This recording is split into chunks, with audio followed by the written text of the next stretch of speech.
नमस्कार, भारत लाइव देख रहे हैं। देखिए, सम्राट चौधरी को बिहार में भाजपा ने कमान दी जब, तो ये एक बड़ा प्रश्न खड़ा हुआ, क्या भाजपा की रणनीतियों का हिस्सा अब सम्राट चौधरी हो गए हैं। सम्राट चौधरी आज से नहीं, काफ़ी दिनों से लगातार मुखर हैं। कई बार तो आपने देखा कि अपनी पार्टी के नेताओं पर भी उनका गुस्सा फूट पड़ा है।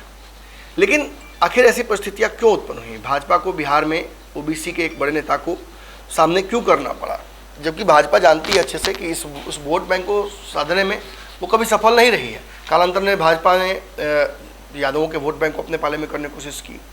इसकी रणनीति के तहत उसने जहाँ एक तरफ नित्यानंद राय को सामने किया, वही भूपेंद्र यादव को बिहार का प्रभारी बनाया।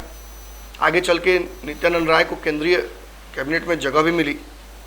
तो ये सारी रणनीतियाँ भाजपा ने जब इम्प्लीमेंट की तो इसका असर क्या होगा?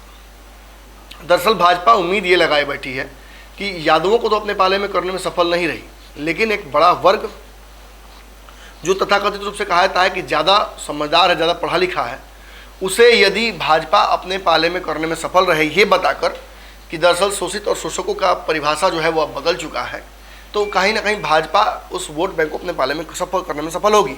खास को तौर पर तब जब नीतीश कुमार से ये वोट बैंक छिटका है। पहले आपने देखा कि आरसीपी सिंह बाहर हुए हैं, फिर उपेंद्र कुशवाहा बाहर हुए हैं। नीतीश कुमार ने फिर अपनी पार्टी की राष्ट्रीय जो कुर्सी है वो एक भूमिहार समाज के आने वाले नेता को दे दी। तो ऐसे में जो एक कुशवाहा समाज, कुर्मी समाज, इसको एक नाराज़गी हो सकती है नीतीश कुमार से। और कालांतर में नीतीश कुमार घटते जनाधार ने भी यही इशारा किया है। तो क्या इसका फ़ायदा भाजपा उठा पाएगी?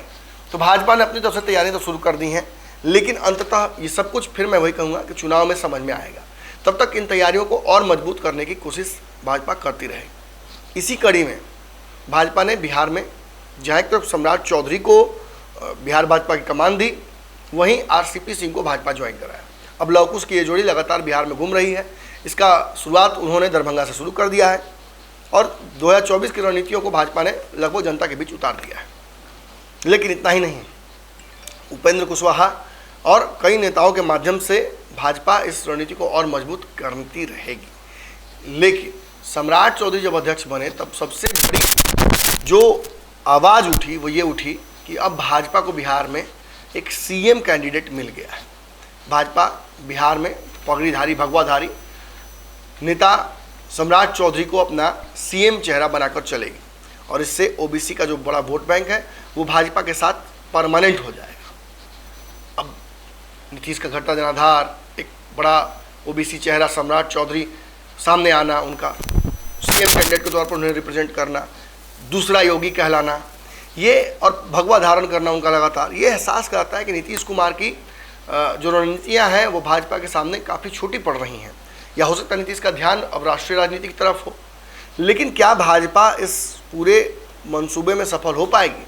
तो दरअसल भाजपा ने जो फैसला लिया सम्राट चौधरी को बनाने का, इसके बाद ही आपको याद होगा मैंने आपको खबर दी थी कि भाजपा में कई नेता ऐसे हैं जो सम्राट चौधरी के फैसले से बहुत खुश नहीं हैं। गिरिराज सिंह, यहाँ तक कि राजीव प्रताप रूढ़ी, इन नेताओं ने इच्छा जाहिर कर दी कि वो बिहार की राजनीति अब करना चाहते हैं, केंद्र की राजनीति नहीं करना चाहते। इसके अलावा कई नेता ऐसे स्टंटिंग में बैठे हुए हैं।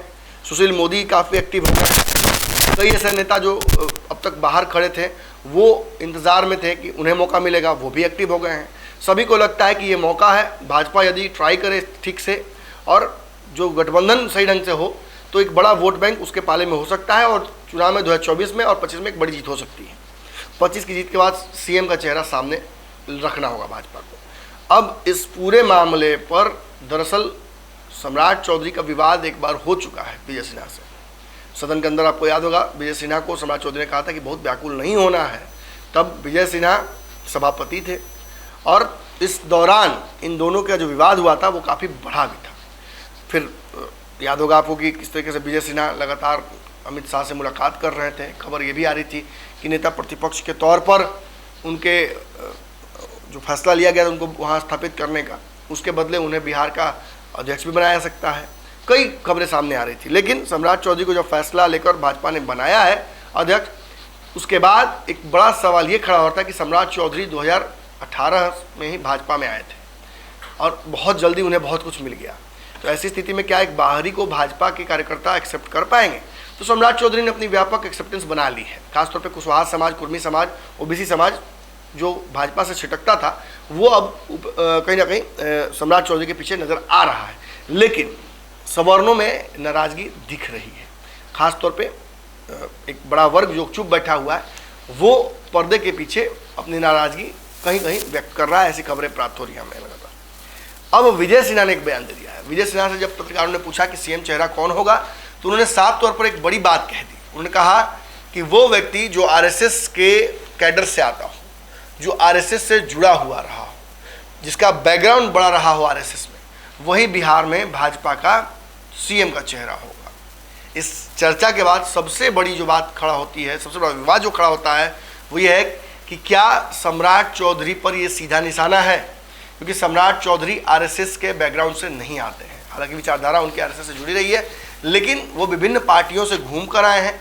ऐसी स्थिति में कांग्रेस के प्रवक्ता असित नाथ तिवारी ने साफ तौर पर यह आरोप लगाया है कि ये विजय सिन्हा द्वारा सम्राट चौधरी को काटकर अलग करना है।